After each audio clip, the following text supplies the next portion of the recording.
నమస్తే. మనతో పాటు ప్రస్తుతం బండారు విజయలక్ష్మి గారు ఉన్నారు. మరి అక్కతో మాట్లాడదాం. అక్క నమస్తే అక్క. నమస్తే. ఎలా ఉన్నారు? చాలా బాగున్నా. మీరు?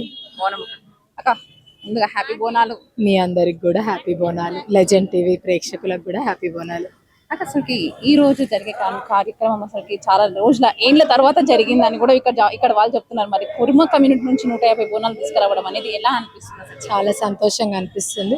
నేను కూడా వాళ్ళ నుంచే తెలుసుకున్నా. అంటే కుర్మ సంఘం వాళ్ళే ఫస్ట్ ఇక్కడ బోనం ఎక్కిస్తుండే, మన గుడి ఉండే అని చెప్పి.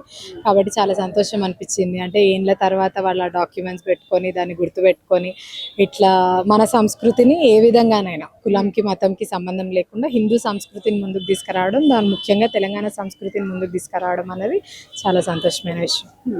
అసలు బోనాలు అనగానే గుర్తుకొచ్చేదే అసలు మహిళలు. మరి మహిళలు బోనం ఎత్తుకున్నప్పుడు అసలు ఆ బోనం వైబ్స్ కానీ, ఇప్పుడు బతుకమ్మ కానీ మన మహిళలు ముఖ్యం. మరి అలాంటి మహిళలకి మరి స్ఫూర్తిదాయకంగా ఒక మాట చెప్పండి అసలు. నేను ఒకటే అంటే, ఎప్పుడైనా తెలంగాణ సంస్కృతిలో ఆడపడుచులకు ఇచ్చినంత గౌరవం ఈ రోజు అందరు ఫెమినిజం అని మాట్లాడుతున్నారు, కానీ మన సంస్కృతి ఆల్రెడీ ఆ ఫెమినిజం అన్న దాన్ని చాలా ముందుకు తీసుకుపోయింది. మీకు తెలుసు, ఇంట్లో గృహప్రవేశం చేసినా ఏం చేసినా కూడా ఇంట్లో ఆడబిడ్డనే మన గడప గడుగుతుంది. బోనం కూడా ఇంట ఆడబిడ్డ ఎత్తుతుంది, బతుకమ్మ కూడా ఇంట ఆడబిడ్డ ఎత్తుతుంది, గౌరమ్మ కూడా ఇంట ఆడబిడ్డ రూపమే అంటాం. కాబట్టి ఈరోజు 30% రిజర్వేషన్ అని మాట్లాడుతున్న రాజకీయ నాయకులు తెలుసుకోవాల్సిన విషయం ఏంటంటే, మన సంస్కృతి ముఖ్యంగా హిందూ సంస్కృతి, దాంట్లో తెలంగాణ సంస్కృతి ఆడబిడ్డలకు 50% కాదు 100% రిజర్వేషన్ ఆల్రెడీ ఇచ్చిందన్న విషయాన్ని మన ఆడపడుచులు అందరూ గుర్తుపెట్టుకొని ఆ ధైర్యాన్ని ముందుకు తీసుకుపోవాలని నేను అనుకుంటాను. అయితే మన సీఎం రేవంత్ రెడ్డి గారు అయితే ఒక మాట మాట్లాడినారు. కుర్మోళ్ళు అన్ని దాంట్లో ఉంటారు. మరి ఆస్తి సంపాదించుకోవడంలో మరి కిలోలు బంగారం ఉండడంలో ఉంటారు, కానీ మరి చదువులో మాత్రం వెనుకకున్నారని అంటారు. అది ఎంతవరకు కరెక్ట్ అంటారు అసలు? అంటే ముందు ఉన్న పరిస్థితుల రీత్యా అట్లా అయ్యి ఉండొచ్చు, కానీ ఈ రోజు ఇక్కడ మనం కలుస్తున్న విధానాన్ని చూస్తే నాకు ఎక్కడ కూడా అది అనిపించదు. మనకు కూడా టైం పడుతుంది. అంటే ఆ కాలంలో దొరలు వేరే వాళ్ళు అందరు ముందుకు తీసుకుపోయి చదువుని ఎక్కువ ఎంకరేజ్ చేసినప్పుడు మన వాళ్ళు చేయలేకపోయినట్టున్నారు, కానీ ఇప్పటికీ చాలా మంది ముందుకు వస్తున్నారు. మాలాంటి వాళ్ళం రాజకీయంలో వస్తున్నాం, మీలాంటి వాళ్ళు జర్నలిస్ట్గా వస్తున్నారు, అందరు రాజకీయంగా వస్తున్నారు. కాబట్టి ముందు కుర్మ కులస్తులు కూడా చాలా పై స్థాయికి పోవాలని మనస్ఫూర్తిగా కోరుకుంటున్నాం.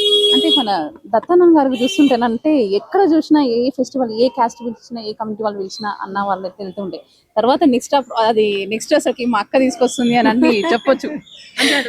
మీకు అట్లా అనిపిస్తుందా? అనిపిస్తే చాలా. అయితే మరి ప్రజలకు ఏం చెప్పబోతున్నారు అసలు? అంటే బోనాలు అన్నది చాలా మంచి సంస్కృతి.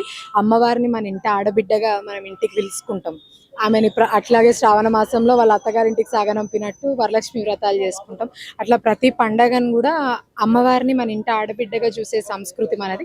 అట్లాంటి సంస్కృతి భావితరాలకు కూడా అందించాలి, పిల్లలకు నేర్పించాలి. ఇంట్లో ఆ సంస్కృతి పోకుండా ప్రతి పండగ చేసుకోవాలి. ఇంట్లో చేసుకోవడంతో పాటు ఇట్లా కులస్తులతో మీ ఏరియాలో ఉన్న వాళ్ళందరితో చేస్తే కూడా హిందూ మతం అనేది చాలా గట్టి పడుతుందని నేను నమ్ముతాను.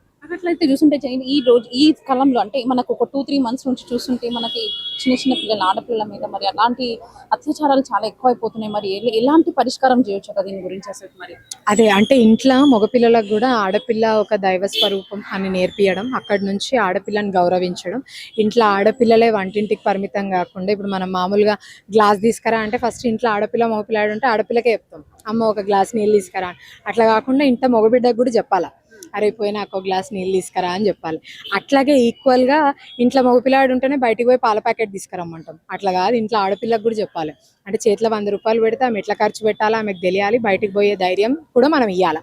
అట్లుంటేనే సమాజం మారుతుందని నేను అనుకుంటాను. అంటే మన సమాజంలో రావాలంటే మార్పు ముందుగా మా ఇంట్లో నుంచి రావాలా, బయట నుంచి రావాలా? ఇంట్లో నుంచే రావాలా. ఇంట్లో పెంచే తల్లిదండ్రుల నుంచి కానీ, స్కూల్స్ నుంచి కానీ, పెంచే కాలేజెస్ నుంచి కానీ, అట్లాగే సమాజం కూడా మీలాంటి జర్నలిస్టులు కూడా వాటిని ముందుకు తీసుకుపోవాలి. Thank you. Thank you.